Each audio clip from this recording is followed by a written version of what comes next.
एक अत्यंत चमकदार मूल्यवान पीले रंग की धातु सभी का ध्यान बहुत ही आकर्षित करती है, पर क्यों करती है? घना मुलायम सर्वाधिक संपीड़े एवं तन्य धातु जिसका प्राचीन काल में सिक्के आभूषण बनाने एवं धन संग्रह करने में इसका प्रयोग किया जाता रहा है।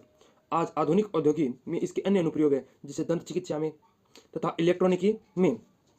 ईसा से लगभग 2500 वर्ष पूर्व सिंधु घाटी सभ्यता में इसके भंगावशेष मोहनजोदड़ो और हड़प्पा सभ्यता में मिलती हैं, जहां स्वर्ण का उपयोग आभूषण बनाने के लिए किया जाता था।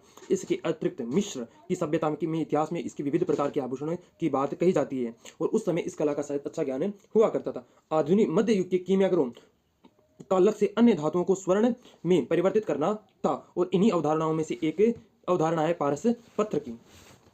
पर सबसे इंटरेस्टिंग बात यह है कि स्वर्ण प्राय मुक्त अवस्था में पाया जाता है और भारत में विश्व का लगभग 2% स्वर्ण प्राप्त होता है, मतलब खदानों से निकाला जाता है। दक्षिण अमेरिका और के कोलंबिया प्रदेश, मेक्सिको संयुक्त राष्ट्र अमेरिका के कैलिफोर्निया तथा अलास्का प्रदेश, ऑस्ट्रेलिया एवं दक्षिण अफ्रीका स्वर्ण उत्पादन का मुख्य केंद्र है। ऐसा अनुमान है कि यदि 15वीं शताब्दी के अंत से आज तक उत्पादित स्वर्ण को सजाकर रखा जाए तो लगभग 20 मीटर लंबा चौड़ा ऊंचा धन बनेगा। जो आश्चर्य की बात यह है कि छोटी सी मात्रा की पदार्थ है जो करोड़ों मनुष्यों के भाग्यों का निर्धारण कर देता है।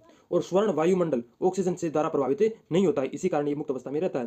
दुनिया भर में नई उत्पादित सोने की खपत गहने में लगभग 50% होती है और निवेश में 40% तथा उद्योगों में मात्र 10% होती है। फिर भी इसकी महंगाई दर बहुत अधिक है। स्वर्ण की शुद्धता डिग्री कैरेट में मापी जाती है। विशुद्ध स्वर्ण 100,000 डिग्री अथवा 24 कैरेट होता है।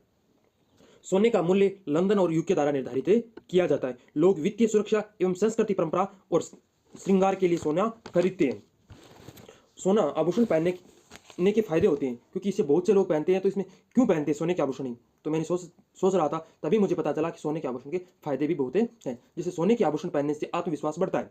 सोने के आभूषण पहनने से शरीर को आराम मिलता है और सिरदर्द कम होता है। सोने के आभूषण पहनने से त्वचा में निखार आता है और त्वचा जवान बनी रहती है। सोने के आभूषण पहनने से शरीर का तापमान नियंत्रित रहता है। सोने के आभूषण पहनने से ब्लड सर्कुलेशन बेहतर होता है। सोने के आभूषण पहनने से इम्यून सिस्टम मजबूत होता है और सोने के आभूषण पहनने से मन में एकाग्रता बढ़ती है। और सोने के आभूषण पहनने से मेनोपॉज से गुजरने वाली महिलाओं को राहत मिलती है। सोने के आभूषण पहनने से कान के रोग, स्त्री रोग और डिप्रेशन में राहत मिलती है। सोने में शोधन रोधी गुण होती है, जिससे गठिया तथा अन्य शोधन पैदा करने वाले रोगों में राहत मिलती है। ऊर्जा में वृद्धि होती है। सोने में ऊर्जा देने वाले गुण होते हैं, जिससे जो पहनता है उसमें अत्यधिक मात्रा में एनर्जेटिक व्यक्ति फील करता है। त्वचा का स्वास्थ्य है, जो सोने में एंटी एजिंग गुण होते हैं, जिससे में जो त्वचा है वो ज्यादातर निखरी हुई रहती है। बेहतर मानसिक स्वास्थ्य रखती है, जिसमें सकारात्मक और खुशी की भावनाओं को बढ़ाने में मदद मिलती है। जिस प्रकार हम आस-पास देखते हैं कि जिस प्रकार एक बहुत बड़ा गुंडा या माफिया होता है, उसके बहुत सारा स्वर्ण दिखाया जाता है। ऐसा इसलिए क्योंकि उन्हें अत्यधिक नकारात्मकता से ग्रसित रहते हैं आसपास की भावनाओं में, तो उन्हें सकारात्मक या खुश फील होने के लिए वो अपने पास ज्यादा सोना रखते होंगे। रक्त संचार में लाभकारी है। धन्यवाद। जय श्री राम।